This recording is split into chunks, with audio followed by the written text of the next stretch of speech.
When I was debriefed after it was all over, I was told, you've got the highest security clearance anybody get in this country, go away, never talk about this to anybody, including your family. So for 20 years, I kept it all bottled up inside till I broke down both physically and emotionally. And so then I was trying to figure out, well, what the heck happened to us? We were attacked by the Air Force, the Israeli Air Force and Navy. First, they came out with Mirage fighters, and when the fighters left us, we had over 820 rocket and cannon holes in the top side of the ship. And then they came out with Mystere bombers, dropped napalm on us, and we're fighting fires all over the ship. And then they brought out 3 Navy torpedo boats and fired 5 torpedoes at us, and we took the 140-foot torpedo hole in the starboard side. Top left picture is a picture of one of the recon planes. They even admit that they had us identified as a American intelligence ship at 6 o'clock in the morning. Top right, you can see that's the first Mirage fighter coming in at us, attacking us. Down below are some of the damage. Picture of me with 2 of the over 800 rocket holes. Around to the port side of the ship, from there is where this other picture was taken. There's 2 more rocket holes. And so 25 guys were killed when the torpedo hit. He was 10 feet from the torpedo when it went off, and he looked out his peripheral vision and saw the torpedo slide in on the other side of a bulkhead, and when it ignited, all the paint on the bulkhead ignited, and so it flash burned his body. And so this is after they cleaned him up. They had to lance his eyes open, and 294 on the ship, and 2/3 of us were crypto technicians. We weren't ever going to be doing our intelligence job anymore. So we worked in rooms in research spaces, but all the rooms, bulkheads were blown away.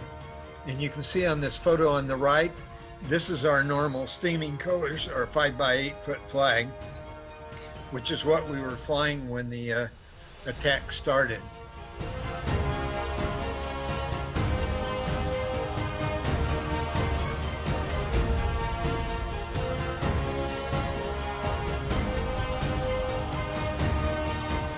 So, could you tell us a little bit about, Bryce, just who you are and how you happen to be on the USS Liberty there in the Mediterranean back in June of '67? My name is Bryce Lockwood. I was a staff sergeant in the United States Marine Corps. My home base was in Bremerhaven, Germany. I was sent on temporary additional duty to VQ2 as an airborne intelligence collection outfit in Rota, Spain. We were flying overflights of the Soviet North Sea Fleet summer exercises. I was sent there as a Russian linguist. That problem dried up. Went back to the base away from home at Rota, Spain. In the middle of the night, I received a knock on the door of the room I was staying in the barracks, and received orders to join the USS Liberty. For anything, what would you wish for or want to see happen with the USS Liberty? An open and fair congressional investigation with all of us survivors able to testify. Lyndon Johnson's girlfriend at the time was a Mossad agent. She convinced him that if he did this for Israel, she would get him all the funding he needed to continue the Vietnamese War. The morning of June the 8th, there was an entire Egyptian brigade that had essentially surrendered to the Israelis. The morning of June the 8th, they were ordered to dig their own graves and brutally murdered. 800. Hands tied behind their backs with barbed wire. 800. Court of inquiry lasted for 6 days. And after it was over, they picked and chose which testimony they want to include in it.